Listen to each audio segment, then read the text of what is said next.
Hi everyone, and welcome to Sports Watch. If you like the content, please press the bell icon for further notifications and like, share, and subscribe to the channel.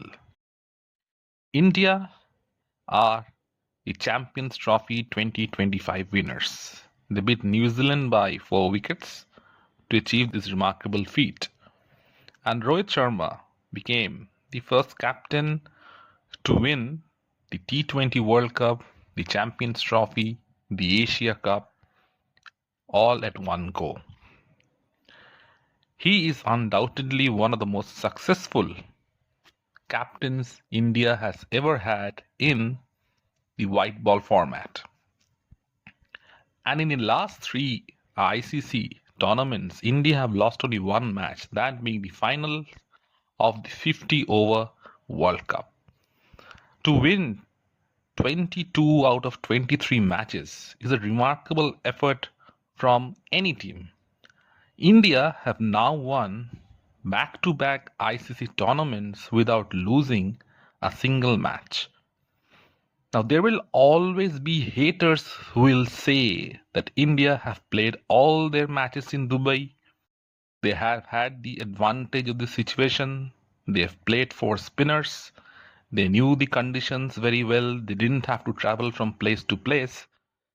But when you lose, you make excuses. They were undoubtedly the best team in the tournament by far. And they played like champions. They didn't have any close matches with anyone.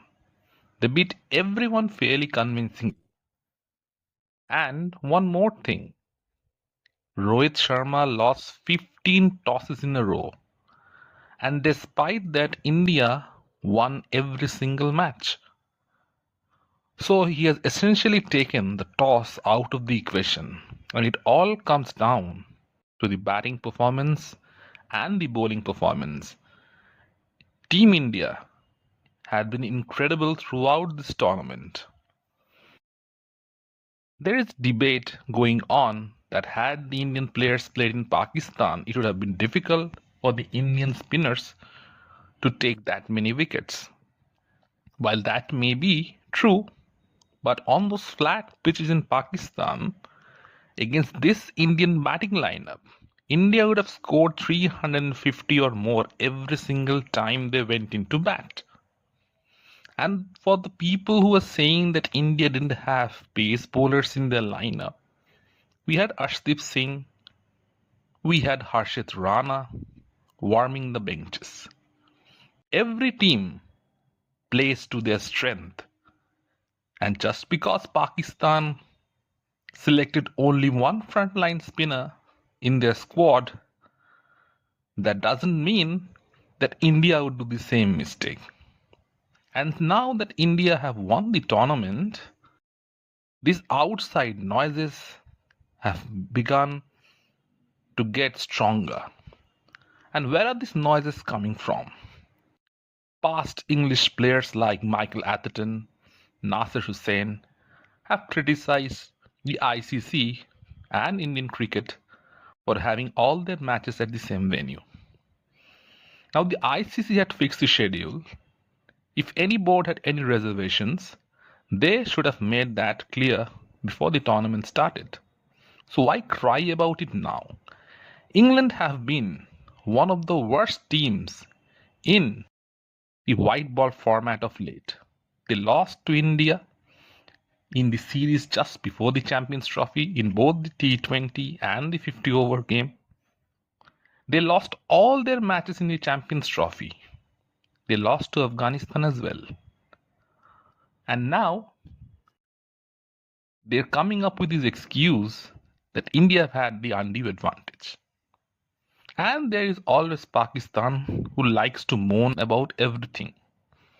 Their team, they were the hosts, got knocked out in the first week of the Champions Trophy. They were the first team to be eliminated. And since then, Pakistanis have been crying. They were wishing for India to lose every single match. They wanted desperately the final to be in Pakistan.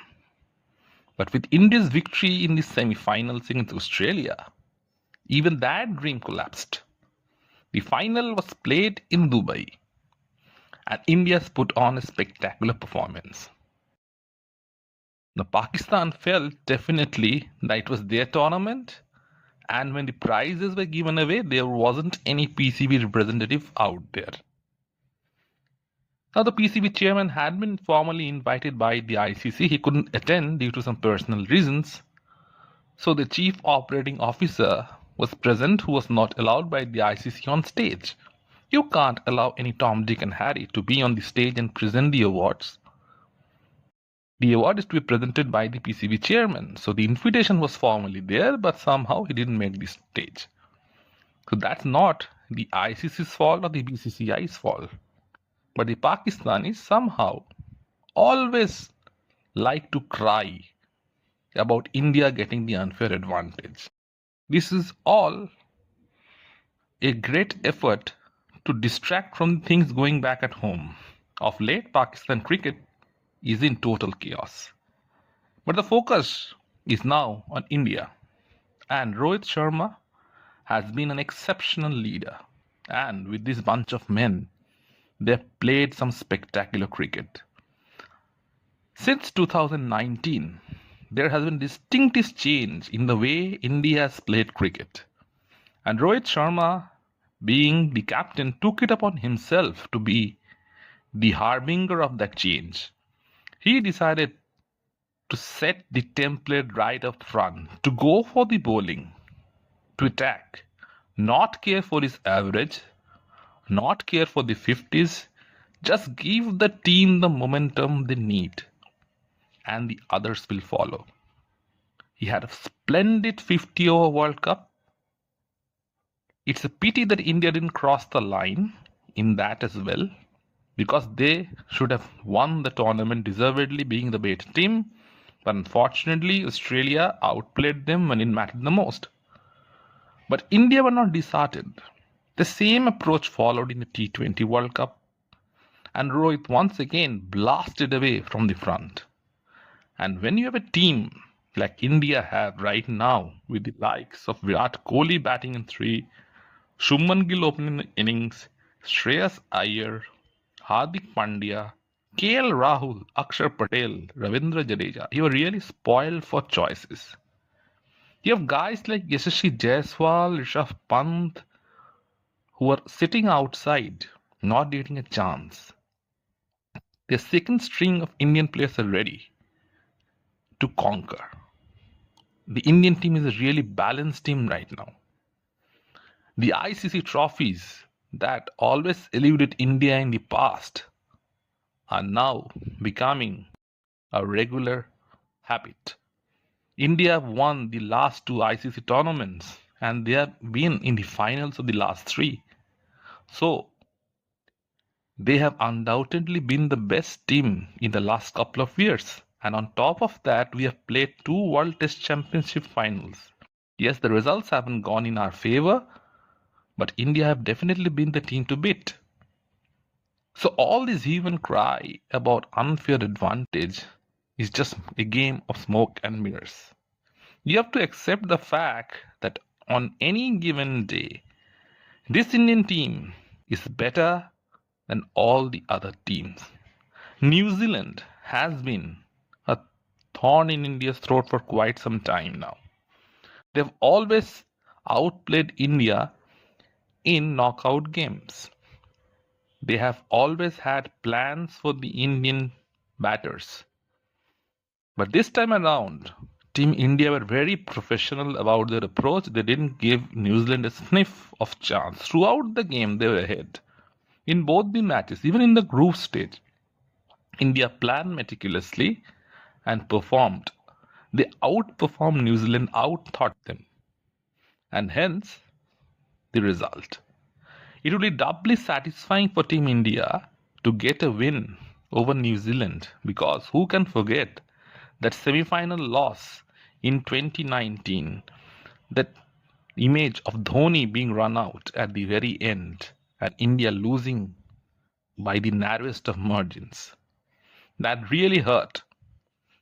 And Rohit Sharma was spectacular in that tournament as well. He had scored 500s. Unheard of in a single ICC World Cup. That's the most by any batsman in a particular tournament. And it's an icing on the cake that it is under Rohit's captaincy that India once again win the Champions Trophy. The last time the Champions Trophy was held in 2017, India lost to Pakistan in the finals. And it's a vindication that when the tournament was held in Pakistan, it was India who ended up being victorious. Let me know in the comment section what you feel. And if you like the content, please like, share, and subscribe to the channel.